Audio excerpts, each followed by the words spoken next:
You're watching Leafs Morning Take with host Nick Alberga and former NHLer Jay Rosehill. The show starts now.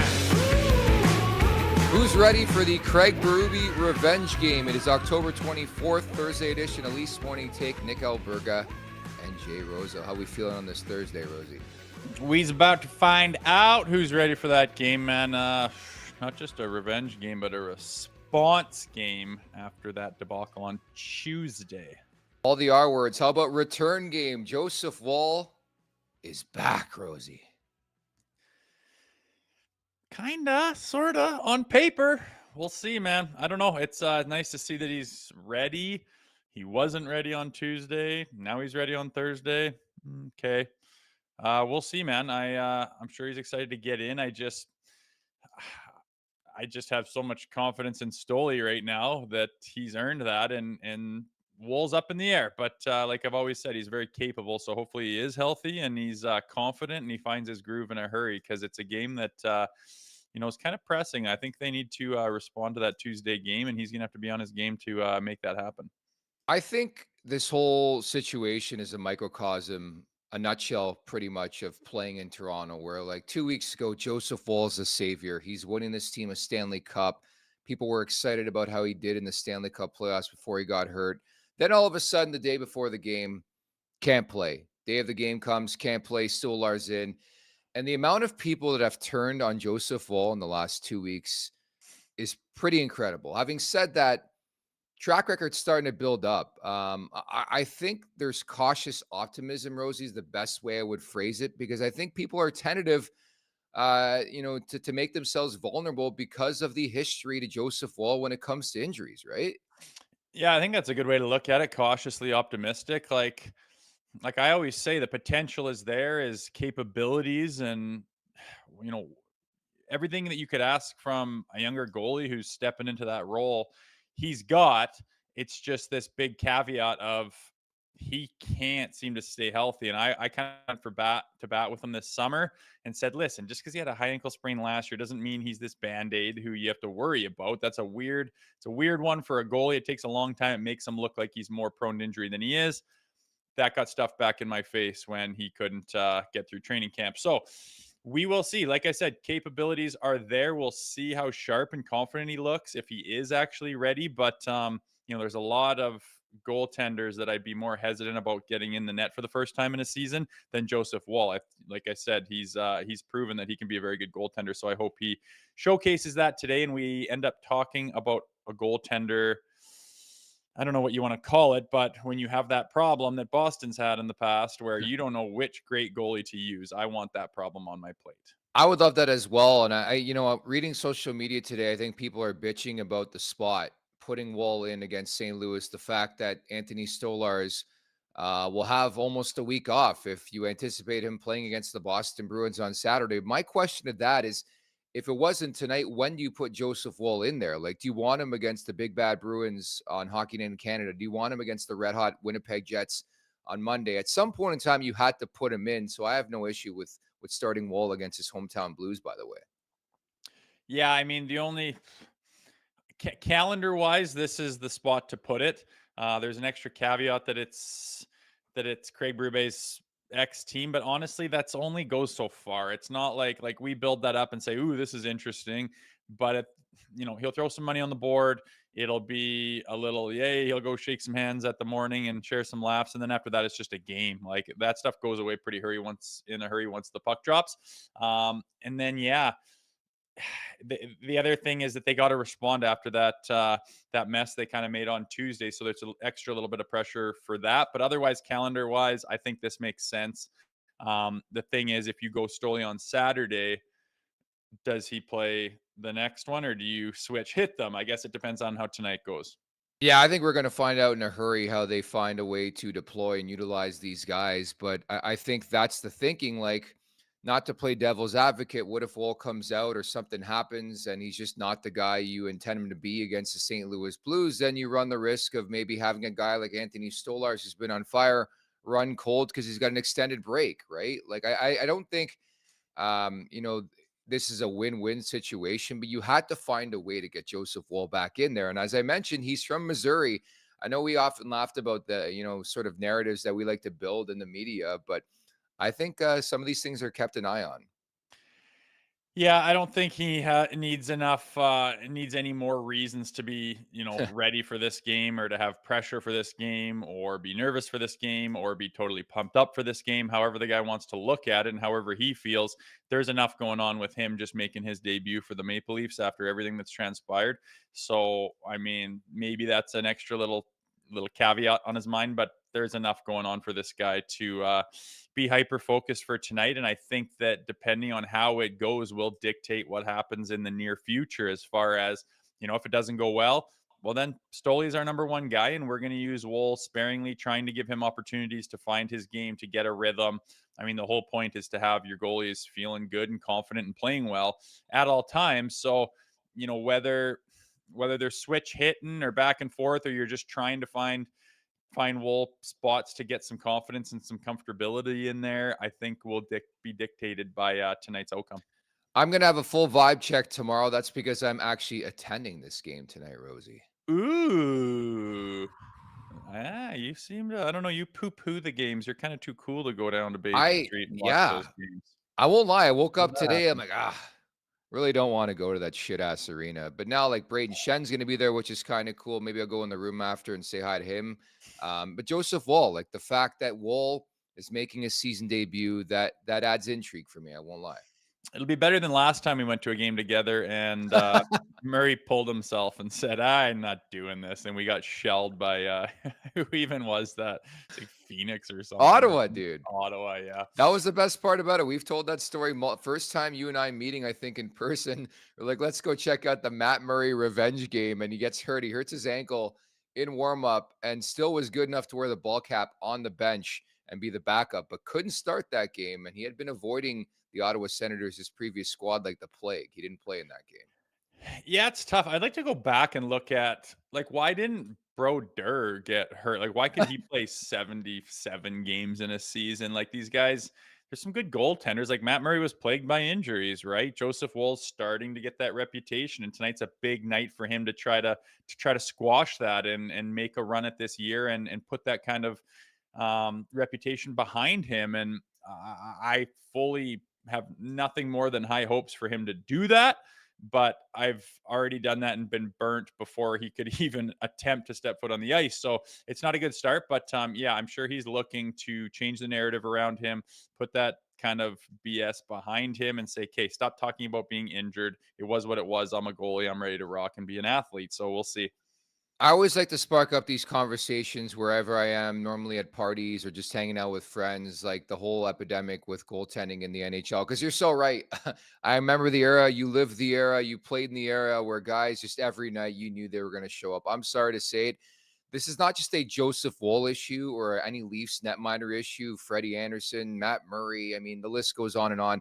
This is a league-wide issue where from a game to another, you have no clue if your starting goalie is going to show up. Just look at Ottawa and Linus Ullmark, for example. We love Linus on the podcast, had him on a couple times, but you just don't know if he's going to show up, man. I don't know what it is about the crease, how different it looks. And a lot of people point to the travel and how different the game is and stuff like that. I just don't buy it, man. It is fast. I mean, I went yesterday to the WHL Cup, where it's basically guys that just got drafted to the dub, and they got it broken down into the western provinces of BC, Alberta, Saski, and I think Manitoba must be one of them. Yeah. And it is fast. And these guys with those new sticks, when you see it live, they are just winging it. And those goaltenders, they're playing a different style, and I don't know if it's more conducive to injury or not. But yeah, it's not in the olden days where those tendies are just a staple in the crease, and that's just their job. And every game they're there to play it. Now it's just like everyone's walking that tightrope, trying not to fall off, and they just fall like crazy. And injuries galore, and it's just, I don't know what that is, man. If it's like you say, if it's the style of play or the style of goaltending, I don't know. But maybe these guys are just softer. I'm not sure. Not disparaging the role of a backup goalie, say 20 years ago, but that was the best position in hockey. You got to just absolutely floor it on the road because you knew the number one was playing regardless of a 6-1 game, a 4-3 game, and you probably played about 10 to 15 games a season if like Marty Brodeur is the number one. Times have changed, Rosie. Yeah, they have. You got to have two capable netminders, and if you want to get, to a spot where you're winning your division, it's usually not on the back of one guy, and it's getting tougher and tougher to find that guy. It's a volatile position. Confidence can totally rock the boat. A goaltender can be as hot as a pistol and then completely lose his game, and then you mix in the injury factor right there, and it's kind of hard to rely on one specific goaltender in an organization. Prime example is, of course, Vegas a couple years ago. I can't even tell you who started game one of the Stanley Cup playoffs for Vegas, but I can tell you Aiden Hill won them a Stanley Cup, right? So it just shows you the volatility of the position. Meantime, I still think we're waiting for some dominoes in this market when it comes to potential trades. Yanni Hakanpää, how much closer is he returning to returning? But Timothy Lilligren's a guy we've talked about quite a bit, has only gotten to one game so far in the early season.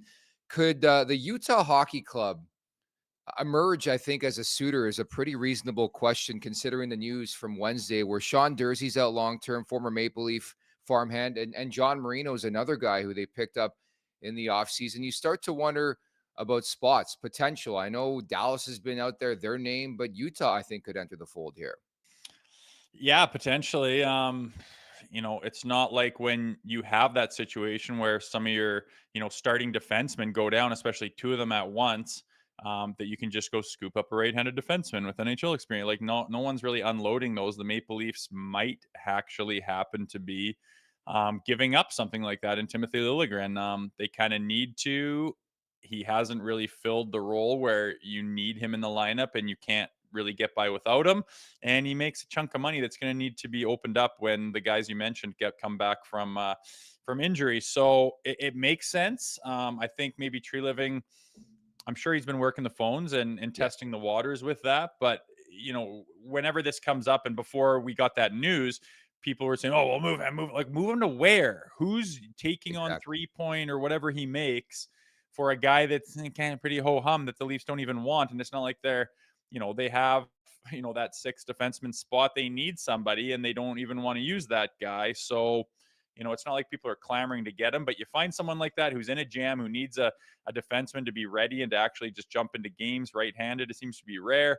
It might make sense. So we'll keep our eye on that in the future here. I think the writing first and foremost is on the wall. I mean, just look at the way he's been deployed early on in the season. Like he's lost his job to Connor Timmins, who I think quite to his, to give him credit, I think has been pretty solid. I've actually liked him the last couple of games, specifically that one against Tampa. But the fact that Lilligren's at a point where he's no longer pretty much an option to play is scary. And I think it hurts his trade value. Like I think they got to find a way to get him back in there or nobody's going to pick this guy up. Because naturally, the next question is like everybody wants Lilligren gone, but what are you feeling is an accepting return? Like, is it a third round pick? Is it a fourth round pick? If this guy's not even playing, you combo his contract up. I know it's a couple years or like $3 million per, but the fact that he can't even crack your roster and you're trying to get a second or third round pick, I just don't think teams are going to bite on that.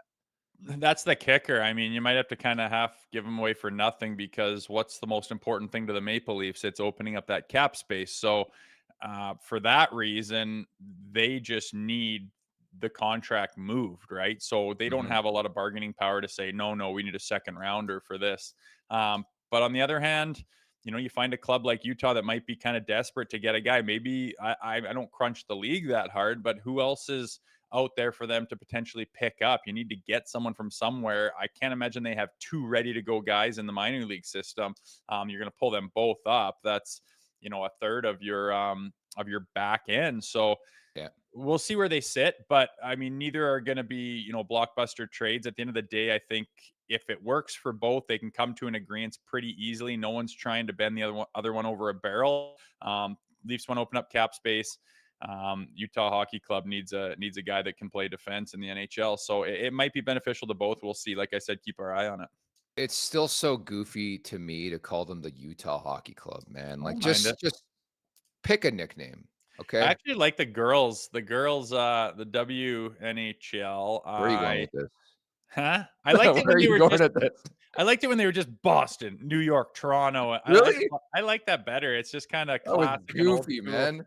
I like that better than I don't know, the names they have now. Anytime I hear a new name on a hockey team, I kind of roll my eyes. Doesn't matter what league or anything it is. It just doesn't sit like I know you're talking about the Boston Bruins and the Chicago Blackhawks Yeah. and the Maple Leafs. They're just classic staples. And then you get the new Cyclones. I'm like, get that minor league shit out of here. But inevitably, it takes you a while to get used to it. And then you're like the Golden Knights and the Kraken.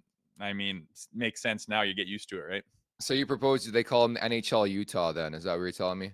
A hockey club. I don't mind that. It's kind of cool. PWHL, I meant. What did I say? Yeah, you WNA. said WNHL. Maybe want to brush up on that before you get. But anyways, yes, the Utah Hockey Club is the way they're gonna roll for what you nailed that. Vic's laughing at the WNHL. It came up spur of the moment. I didn't have a second. Shit. Well, we're not getting Brian Burke on anytime soon, to tell you that. Anyways, I can tell you tonight's edition of TLN After Dark with Zach Phillips is going to be outstanding for a variety of reasons, but we're going to get Zach's thoughts, obviously, tonight coming up on this game against St. Louis. It should be interesting. Craig Berube, Robert Thomas goes down for the St. Louis Blues as well, and Braden Shannon at town. So mighty fascinating stuff there. Don't forget to get your super chats in at the Leafs Nation 401 on YouTube. Hit that subscribe button, hit that like button, Leafs Morning Take, wherever you find your podcasts. And don't forget to visit theleafsnation.com. Prime Monday Night Hockey on Prime Video is here, the exclusive home for the NHL on Monday nights in Canada. The Leafs will be featured once again next week, October 28th, when they visit Connor Hellebuck and the Winnipeg Jets coming up on Monday.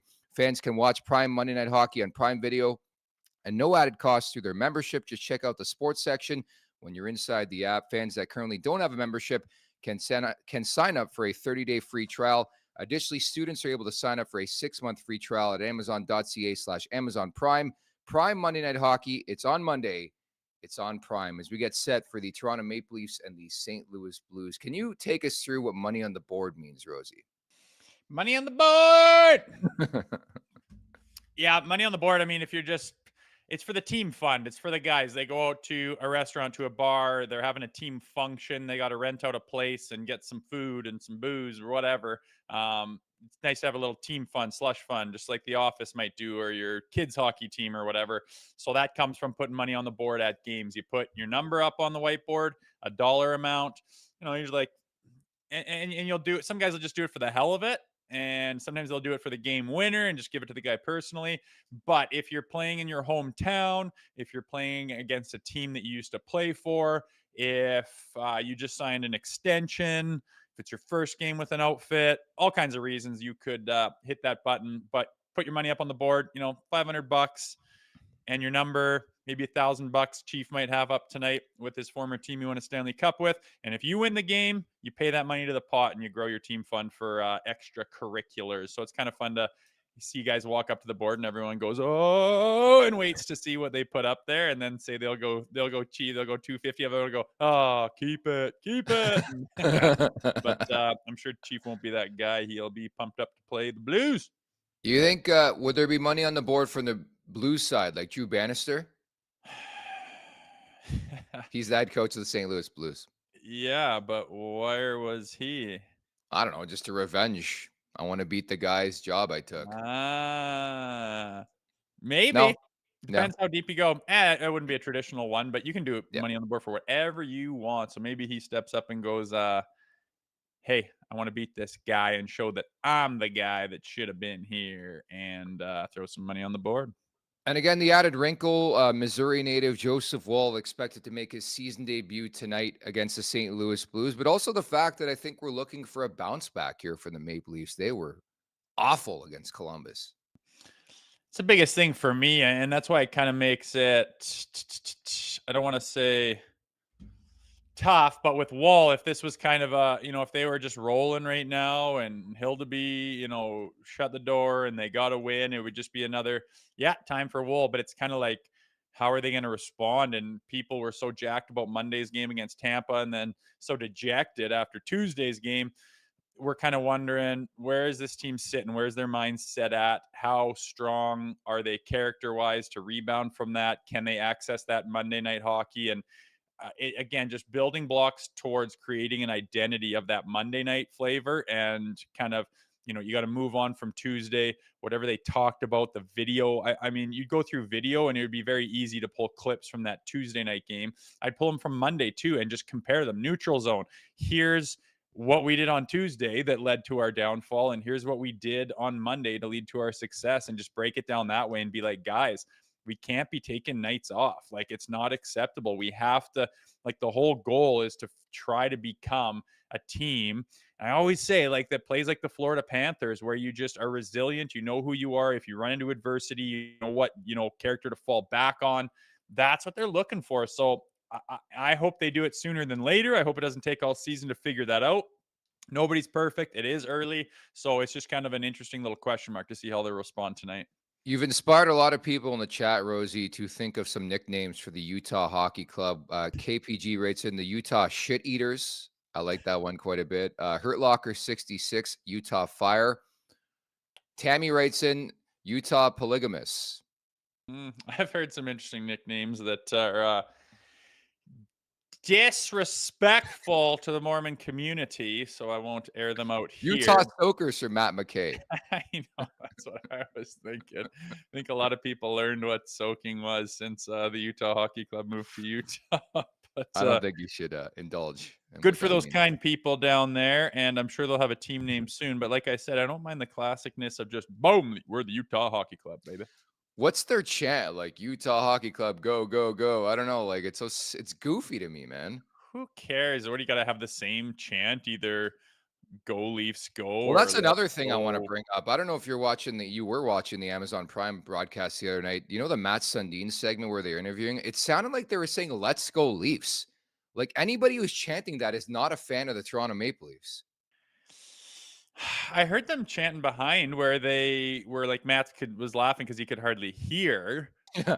But I don't remember. I thought they were saying, let's go Mats or something like that. It was Matt Sundin, but then it turned into let's go Leafs. Like, I think it was a troll job, I hope, from The Rock last year, if you remember that. I think that was 2 years ago. I think that was like the year we started this pod, and it was with the opening night, and The Rock started doing the wrong chant. Shit. It's kind of tough to know everybody's thing. Like, obviously, The Rock, he's not a diehard Leafs fan. He just happened to be in Toronto, did a promo. So how does he know what the promo team should have told him? If you're going to do a chant, this is our chant. But I don't really care what Utah's chant is, buddy. Per Craig Berube, Max Pacioretty day-to-day with a lower body injury, if you want to get smart with it. Per me yesterday, I put that out on social media, but it sounds like it's minor for Max Pacioretty. I've actually liked how he looked in a game and a half, I guess we'll say, almost 2 games since returning after the health bombs. But it'll be fascinating to see how this Maple Leafs lineup looks moving forward. And it sounds like they dodged a bullet on Pacioretty. Of course, has had injury problems the last couple of years. Yeah, the day-to-day doesn't bother me. It sounds like something that's totally unrelated to past injuries. Yeah. I don't really see him being a Band-Aid this year. I think he would have healed it up because he has already come back too soon one time, and it was very detrimental to his career. So I think that the last time that he healed up that Achilles injury, he did it right. And it's a thing of the past, at least hopefully that's the case. But yeah, the day-to-day one, you get a hip pointer or something like that. It's just like, God, I cannot skate for a bit here. But, you get all the right hands on you, and the rehab and the treatment that you can get at that level, you can settle her down within day-to-day, and they're just going to wait and see how quickly it settles down, and that'll depend on when he comes back. But it's nice to see it's not something that we have to worry about that's going to be long-term. At the Leafs Nation 401, make sure to hit that subscribe button, that like button. By the way, another edition of Take It or Leaf It is coming up in a couple minutes time from now. But again, Joseph Woll confirmed to make his season debut. Max Pacioretty, day-to-day lower body injury, will not play in this game as the Leafs get set to take on the St. Louis Blues. But I think a big key for any game is going to be special teams. But that's the one thing I want to see the Maple Leafs break through over the next week and a half here. I think the PK quietly has been a good story. I thought Craig Berube made an emphasis of bringing that up after that ugly loss to Columbus. But the power play, 3 for 23. I think this could be a moment to get cooking here. Well, anytime now, boys. Anytime. That peeper. I'd like to know what they're working on, what they think the problem is, and what they go about in practice and before pregame skate. A lot of times the power play goes out on the fresh sheet before everybody else and works on some things. But yeah, I'm kind of at a loss. I thought structurally they just didn't have anything, but they seem to have cleaned that up a little bit Monday, Tuesday. Got on the board on Monday. If you're running at 25%, that's acceptable. If you get four chances at it and you bury one, that's kind of acceptable. But they're running at that 10 to, well, what was in the playoffs, like 4.8 to 11% That's or what it something. was. Yeah. Needs to change, man. I don't know. I don't know what else to say about it besides this is just unacceptable, boys. You get paid a lot of money to score goals, and when you get the opportunity to have a man advantage against any team, it should be an advantage. And right now they're just so discombobulated that they don't even get much for chances, let alone take advantage of the chances and bury, and can do it on a somewhat consistent basis. So it's an issue. It has been for a little while, and I'm sure they're hard at work trying to fix it. I just wonder what that MO is and what the strategy is to get that thing going. In my mind, any type of overhaul, reinvent the wheel, throw the kitchen sink at it, whatever it takes, because what you're doing right now is abysmal. Emilio writes in, ask Rosie to acknowledge me. Emilio! Do you like it? I can't ask the question that was asked in the chat. The person wanted you to acknowledge them, but I had a question for you that I can't ask in the chat. Do you have the chat in front of you? It goes so That was fast. a good response, though. Emilio, There's too much going on in this chat right now. Rosie, please acknowledge Emilio. You guys are unhinged. Ask Rosie too. I'm new to this thing. I don't usually follow this during. Yeah, I got Rosie into the chat about halfway through last season. He's like, "Oh, lots going down here." Flaccid PP. I can't keep up. You guys are ripping it off too fast, but I do like the chat. You monitor it and fire it off to me. Why can't we ask the question? It can't be worse than half the stuff I've already done this show. I butchered the PWHL's moniker. We're talking about soaking. Why not just cap it off with whatever Emilio says? Because we might not be able to return for tomorrow's edition of Leafs Morning Take, and you don't want that. David Camp's a guy certainly you would think will be back in the lineup with Max Pacioretty unfit to go. But I think in general, defensively, I wanted to see this team rein things back in after the display in Columbus, where, again, you see for the first 6 games of the season, man, they were really, really strong defensively. For some reason, Tuesday they come out and it looked like Sheldon Keefe's Maple Leafs, where there was absolutely no structure. And that's the one thing I'll be looking at tonight. Will that carry over to this game against St. Louis, or is it back to the team we saw on Monday, right? Yeah, big time. Like they dropped the ball on Tuesday. Okay, that's been covered. You can't expect a team that has as much scar tissue as they do and some bad habits as they do. Let's be honest. They started the season quite well. I mean, defensively, totally shut down. It seemed like everyone had a commitment and a buy-in to whatever it is they're trying to do, which is great. And inevitably, you have a hiccup. It happens. It's an 82-game season. Every team does it. So that's okay. Let's see how quickly they can rebound and get back to that those winning ways. And it's not just winning ways. It's not just result orientated. That it's not just like, oh, we're winning games. Like they've won games before, and people aren't really satisfied. It's the way they win. And before in years past, when they're just absolutely gunslinging it with high offense, high risk hockey, and they're getting away with a 6-5 win because Willie has 3 and Austin has 2. Okay, it's just not conducive to a long-term strategy. But I think at the beginning of the year, they're playing some of the kind of hockey that you want to see this team play, and playoff style hockey and stuff that can win. So if they can bounce back quickly, I think it'll be a good sign that some of those new strategies are starting to take hold. Gay Bitch writes in, Rosie brushes his teeth with 2 hands. I eat a Snickers bar upside down, so I won't say that. This is what happens, man. You start talking about Utah, all of a sudden people are unhinged in the chat today, man. What's going on? Brushing your hand. My 8-year-old used to do that. I'm like, dude, you are not going to hit the spots with that double hander going on. Where did he get it from, though? You obviously taught him the way, no? No, sometimes you just let them feel things out for themselves, and they come up with some interesting stuff, like using a knife and fork and toothbrushing it. paintbrush and my kids. I don't know what's going on. Like an 11-and-a-half-year-old kid can't eat without having his hoodie just covered in like jam. I'm just like, are you even watching what you're doing? It's kind of, I don't know. I'm becoming the old man dad, just Yeah. in shock, shaking my head at the kids, thinking that I was, at a different level at that age, which I really think I did know how to cut up some toast without having it all over my wrists and clothes. And like, come on, man. So, I don't know where that came from, but interesting differences in generations, I will say. I would just say that he got his dad's hands, right? You watch dad Yeah, play in the NHL. There you go. maybe. That's maybe. They both, I think, are looking like they have better hands than me. It's the new sticks, man. Watching that WHL Cup yesterday, they are snapping it around.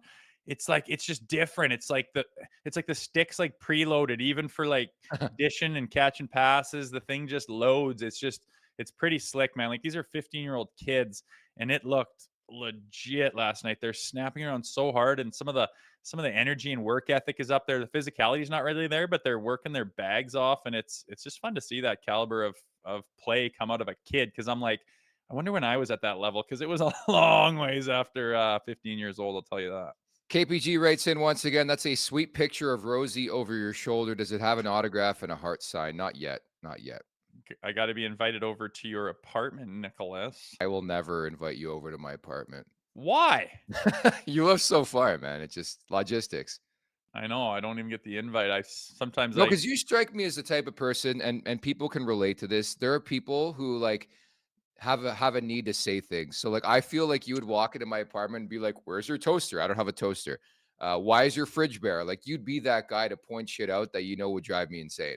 Well, if you're living like a gremlin at 35 I'm years not old, there might though. be some comments. Yeah, I mean, grow up. Maybe it's time to do that. Might be something I would point to. But other than that, we've been hosting the show together long enough. I think an invitation when I'm in town would be the bare minimum.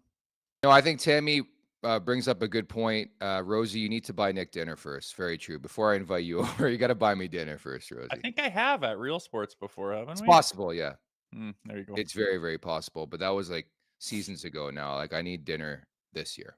Well, I know I want to start poking and prodding Nation Network a little Yeah. harder, saying let's get some in-person stuff going here in the T dot. I think it's time. I made a little visit, catch a game or not. I don't really care, but a couple live shows and maybe paint that town up a little bit.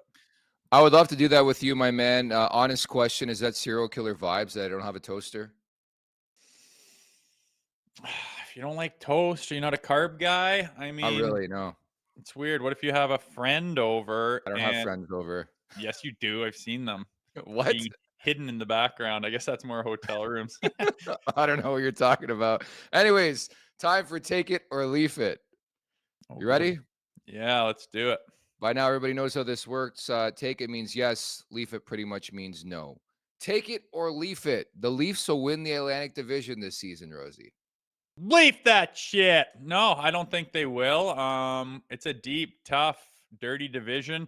If they get so hot, they're rattling off that many and they win the division, great.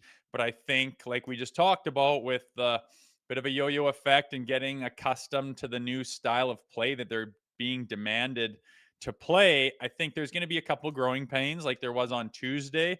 Maybe I'm wrong, and they can adapt this style of play quicker than I think, and they'll go on and rattle it off. But I just say leave it because I don't really care. And I think they've got, they're not really going to be watching the standings. They're going to be focusing on themselves and their new way of playing.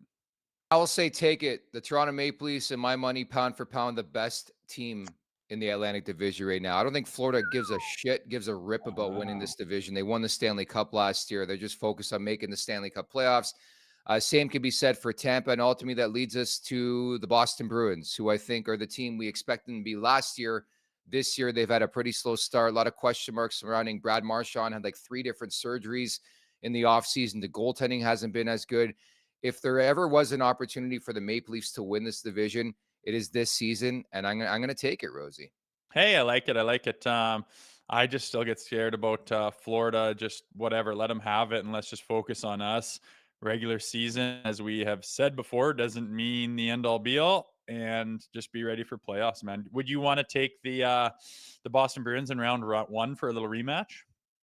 I've said this time and time again. I don't care who they play. I've seen them lose to Columbus, Montreal, Boston, Tampa. The list goes on. I don't care. Just give me a team. They'll beat anybody. The Maple Leafs are good enough to beat anybody on any given night, and that's how I feel. It's true. I like it. Sorry Let's for the see it. cop out answer, but that's how I feel. That's all right. I don't I don't mind it. care if it's Boston. Okay, number 2. Oliver Ekman-Larsson will log the most minutes this season of any Toronto Blue Liner. Take it or leaf it. I mean, all signs point to take it so far. He's versatile, right? He's playing physical. He can help out the power play and be a force there. He can be shut down, play those big minutes. With Morgan Riley, if he emerges in their play, I just see him just being the top dog. And Tanev could be up there too, but I just think minutes wise, after a 60 minutes, OEL could be the guy that rises to the top. So I'll take it. You know what's so crazy is like when they signed OEL, we were talking about a 5-6 pairing with OEL on it, and all of a sudden we're talking about this guy being the number 1 defenseman. I know, man. It was like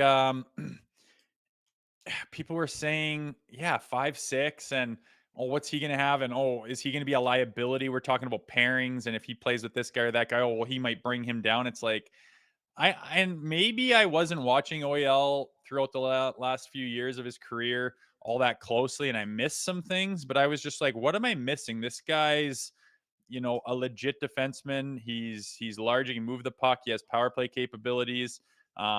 He has a physical edge to him that he can administer with being the size that he is. I'm like, what am I missing here? Why is everyone poo-pooing OEL and that contract? Like, who? If you pass on OEL, well, then who are you going to get, man? It's like people just want this perfect storm where they just hand pick at the candy store everyone they want on their team. Like, when has it ever worked like that?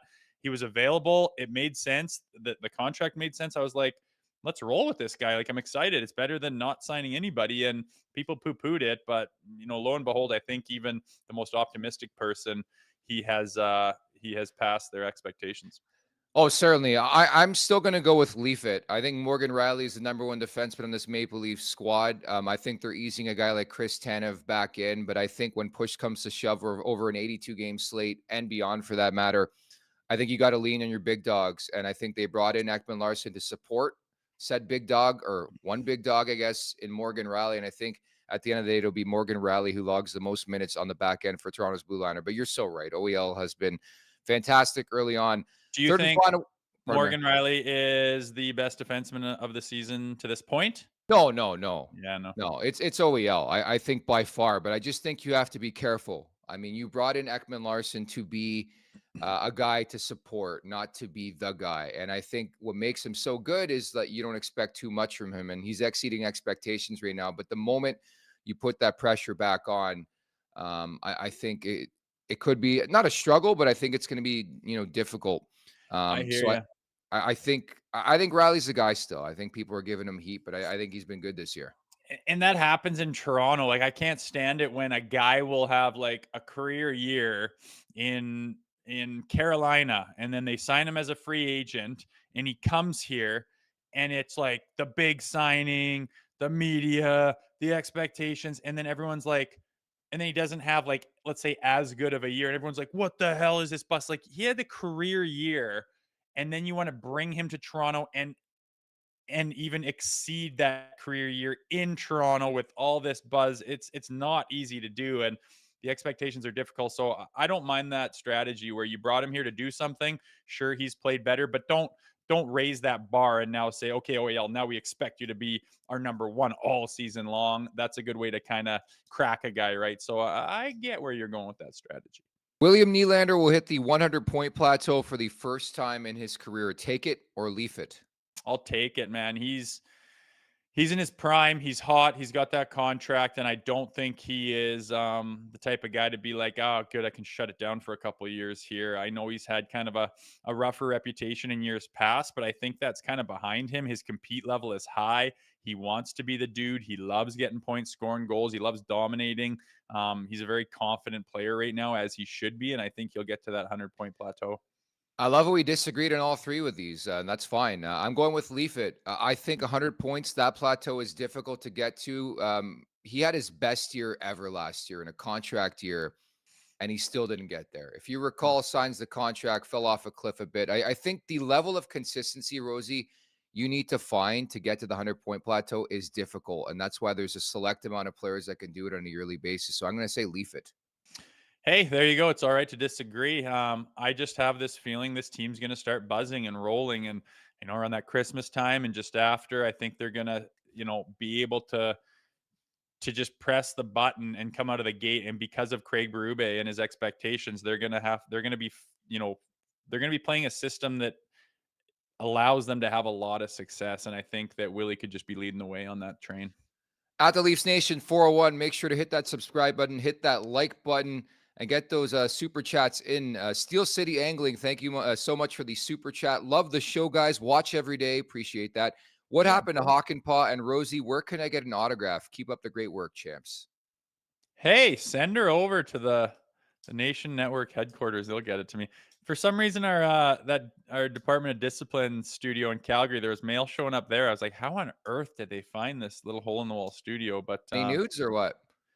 No, it does remind me of this one. I think it was Clark MacArthur or something. Kept getting these pictures from this girl, and she was like in this dingy, messy bedroom, all gross, kind of posing and stuff. And like one of them, like her foot was on the toilet and stuff. We're like, Jesus Christ, Clarky, where does this stuff come from? But just jogged a memory there. Sorry.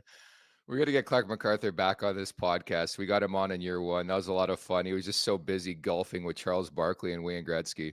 Yeah, and Michael Jordan at the Grove. My goodness, makes me jealous. Yeah, you got that same Steel City Angling also asked about Hockenpah. We haven't heard much on Hockenpah, eh? I know, like when they got this guy, I thought that for the whole off season, like how long has he been out for? He's had a lot of time rehabbing. Like, I just don't understand sometimes. Like, what did you do to your knee that takes that long? Like, the rehabbing? Like, you're young. I don't know. It's just kind of like, man, are you not healed up, or what kind of damage did you do? Does surgery not fix that? All the rehab in the world and all the best doctors. How are you not playing already? But again, we haven't got an update, so we don't have one. But I'm just wondering what is a couple more weeks or another month? Like, what's that doing for you? I don't know, but I'm obviously not the doctor, and they're doing their best, so I'm sure they know what they're doing. I just am excited to see this guy. I'd like to see. I think there's just a hole on the back end right now that needs to be filled, and that guy could exactly do that. And all of a sudden, it's not even looking like there's any holes. As good as the defense has been this year, and they've shored up a lot of things, just that one more hole to be filled could make us a pretty dominant back end. Daddy Padre, who's the biggest St. Louis Blues fan I know, Alberga autograph goes for more these days. In fact, I signed my first ever autograph at the Stanley Cup final last year, Rosie. I had to double check with the person. I'm like, you sure? They're like, yeah, we used to listen to you on Sportsnet radio. I'm like, oh, sorry to hear that. But yeah, I signed the first and probably last autograph of my life. I bet you it's not the last. That's cool to hear. I don't know why I remember, but I was midget AAA at the Air Canada Cup, and I signed an orange foam puck for the first time ever. I was like, I'm signing an autograph, and I was 16. It was pretty cool. You strike me as somebody who has signed a pair of cans before. True? Yeah, I might have. I've signed babies. I knew it. I've signed babies before and stuff, and I'm just like, do you want this ink on your baby's skin? Okay, that's fine. I don't really care. As the dad has like tattoos on his face and stuff. True. Yeah. I don't think they really care. Donnie Does Dishes writes, that was my ex, Rosie, talking about the girl who sent pictures to Clark MacArthur. Sorry for your loss, Donnie. Jeez. This chat is unhinged today, man. I know. It's hot. Very hot. So is Great Clips. It's time for the Great Clips inbox question of the week. With more than 4,400 hair salons throughout the United States and Canada, Great Clips is the world's largest hair salon brand and official hair salon of the NHL. Salons are locally owned and operated and open 7 days a week. Your time is valuable. Use the Great Clips check-in app. See the wait time, check in on your phone, and get your haircut when you want. This week's question, Twisted by Design writes in, why are there so many Woll fans? He hasn't proved anything yet, Rosie. Because what he has shown has a lot of potential. That's why. It's tough to come into this market, be a goaltender. You've seen them run through the Justin Pogies and Vesa Toskalas, and Freddie Anderson was actually pretty good, but a bit inconsistent. And ran through the monster and gone through. It's tough to be a goaltender, and this guy has shown that. I think his head is right first and foremost. His maturity level and his professionalism and the way he approaches the game seems kind of unflappable, which is huge in this market. And then just when he's playing, man, I mean, watch him tonight. Watch for that. I mean, Stoli was doing it too, but so poised. You'd see Sammy last year sliding around and kind of scrambling to get back. When Joseph Woll's playing, he's square. He's out. His angles are confident. He moves well with purpose. He tracks the puck very nicely. He just looks like a beast in there. So if we can get some consistent action out of him, I think he could be a hell of a goalie for the Toronto Maple Leafs, and that's why people are excited about him. People need to chill out with the Woll hate. There's a reason why this guy was compared to Carey Price in the way he moves. He's so quiet in there. Like multiple guys, including Max Domi in the past, have said, hey, there's a bit of Carey Price and Joseph Woll. All of a sudden, the injuries happen and people are just so off the wagon on Joseph Woll. I don't feel that way. I think he's got bright potential. And I think to answer the question, everything you just intimated, there's been pockets of play when he's healthy and in there where it's like, man, just look at what he did against the Boston Bruins in the Stanley Cup playoffs last year. And I think that's why people are still, again, cautiously optimistic on Joseph Woll's front, and it starts here with the St. Louis Blues on Thursday night. For more information, check out greatclips.com. Great Clips, it's going to be great, Rosie. I heard that. I think it will be. When's your next cut? It's at a decent length right now. I think I'm going to leave it for a little bit. Kind of start short and then let her get a little medium long and then start over again. That way it keeps my schedule open. I go to Great Clips like every 2 weeks, man. I need it fresh. Need the fade. I know. You keep it tight, don't you? What would happen if you grew it out? Why don't we try that? I did during the pandemic, man. I looked like Weird Al. Like it was just like. Tough one. Got a good beard going on. That's one thing I could just not do. It's patchy muskrat, kind of gross. So can't do the dark beard like you, but you pull it off nice. Tammy writes in hashtag grow that mullet. Again, a lot of people fans of the mullet behind me. Those that was one of your headshots from your days with Philadelphia. That's not even a mullet. Like my bangs were down to like here, man. It was dude. You were a sex symbol. Let's be honest. Like you looked like a sex symbol there. Like that was peak Claude Giroux, where you're wheeling around with Claude Giroux. I guarantee it. Stop. I was married, for goodness sakes. Still, people can look. You just can't touch. Yeah, I had a little more confidence in Philly and was kind of scrapping anyone, had reputation, was kind of liking it. So grew that flow out so that it was just flying around like some of the old. That looks like a guy who's hanging out with Claude Giroux and Scotty Hartnell. I'm just saying it. Like guaranteed. Yeah, we had some good nights. No question. Guaranteed. It's time for the last call, brought to you by Bet365. Open an account with Bet365 today and bet on a huge range of markets. So whatever the sport, whatever the moment, it's never ordinary at Bet365. Use code NATION, all in uppercase today. One guy I will be playing, Jordan Kyrou, had some choice words last year after Craig Berube was fired. Remember, he started crying and walked it back. Yeah, I do. Why are you crying, bro? They need somebody to step up. We mentioned Robert Thomas, fractured ankle, out indefinitely. I think Kyrou's a guy to look at. He's a local product, so I'm going to be playing him. And on the Toronto side, I think you go back to the Austin Matthews well. Like, not a hot take. I would look at him and also Nick Robertson again tonight. You think Nicky Bobby's going to get hot, do you? Well, man, he's the type of guy, and you've seen, I'm sure, a lot of goal scorers in your day. When they get hot, they get hot. And Robertson, I think, is fair to say. Like, he's a goal scorer, right? And I think he's going to find his stride, and I think he has proven that he can score goals. Defensively is a different story. So, yeah, I think once you get one, you probably get two or three. Yeah, guys. Guys like that tend to score in bunches. I agree. I'm looking at some of the value, like even on the 3-way to win in regulation, which usually boosts your value quite a bit. Still, the Leafs are minus 155. Their money line is minus 240. Like, thanks, but no thanks. But one thing I see is the first period. And if you spot the Blues at half a goal, so you're betting that the Toronto Maple Leafs win the first period by 1 goal. So they're up after the first. That's plus 135. I think the response they're going to be demanded to have after that Tuesday game by Craig Berube, their heads are going to be screwed on and they're going to start on time. And I think they could pull out and get that lead in the first period. Very likely. And that's plus 135. So there's your value, baby. Very nicely done. Yes, I like the Matthews goal and I like a Robertson goal.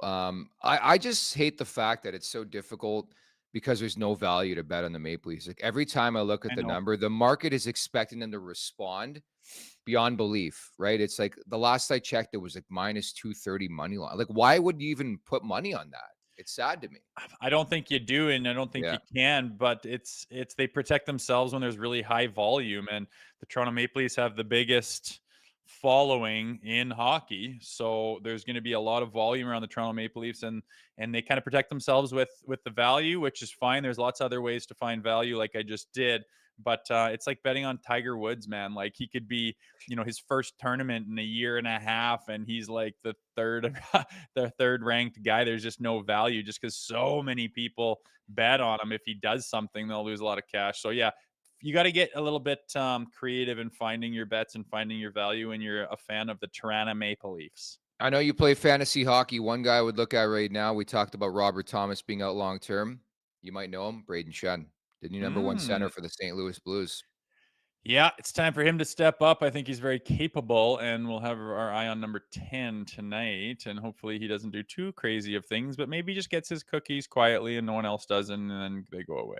So again, I'll have a full report coming up tomorrow. As I mentioned, I'm heading to the game tonight. Looking forward to seeing Joseph Woll live and in color, making his season debut. And we'll have a lot to talk about tomorrow, that's for sure. I know. It'll be good. Any guests on After Dark, or is he just freewheeling her tonight? No, so I was supposed to be on After Dark tonight. I'm going to do it on Saturday after the Boston game instead, just because logistically it's going to be difficult for me to hop on tonight. So nothing in terms of guests with the Leafs Nation After Dark, Zach Phillips tonight. Make sure to check that out. I think win or loss, I think Zach's going to have a lot to say. And obviously he was a bit unhinged and had a lot to say the other night when they lost to Columbus. So more coming tonight, I would say. I know. I was on the radio yesterday and they were like, man, your co-host was fucking losing in there. I was like, well, I didn't watch that one, but yeah, we get pretty passionate about things, but see how it goes. I'm home tonight. So if something happens or I got an itch that I need to scratch, I will probably pop on that show. So just because we're not scheduled this year with the After Dark show doesn't mean we're not going to show up, because sometimes we got stuff to say. That's why you got to tune in. You never know when Jay Rosehill is going to pop on the Leafs Nation After Dark. So we'll leave you with that. We'll also leave with the fact that we interviewed Max Kerman of the Arkells, the front man. They're on tour. Rosie's going to the show in Calgary on November 2nd. We interviewed him. You're going to hear that interview coming up tomorrow. Looking forward to that. Yes, sir. He's a cool dude. Those Arkells are a total Canadian success story, and the guy likes the Maple Leafs, and you can tell if you've listened to him on our show before or if you tune in for this one. Super cool, super down to earth, nice guy, and I'm excited to see that show. I'm thinking about bringing my 8-year-old to his first concert ever. He loves the Arkells. One of my favorite things about being a dad and all the driving for hockey and shit we do, just pass the phone back in a circle. Everyone picks one, and we just get playlists going off Spotify and just crank on it. It's or Amazon Music. It's so fun, and the guys love the Arkells, so that's usually one of my kids' go-to tunes knocking at the door. And maybe I'll bring him to a concert and give him an experience. Their concerts are really good. I've been a couple times now, and they put on a really, really good show. Of course, the frontman Max Kerman is outstanding. His vocals are outstanding. So make sure you have a couple pops on me coming up in Calgary, November 2nd. We'll leave it at that. Thank you to everybody in the chat. You guys are very lively today. We love to see that. At the Leafs Nation 401. Hit that subscribe button. Hit that like button. Leafs Morning Take wherever you find your podcast. Make sure to leave us a 5-star review. And don't forget to visit theleafsnation.com. Many thanks to producer Vic. For Jay Rosehill, I'm Nick Alberga. We'll talk on Friday. Take care. Make sure to check out more of our content right here on the Leafs Nation YouTube page. We got long-form interviews. We got clips. You got epic rants by Jay Rosehill. We simply have it all. And don't forget, you can find out much more at theleafsnation.com. Thanks so much for watching.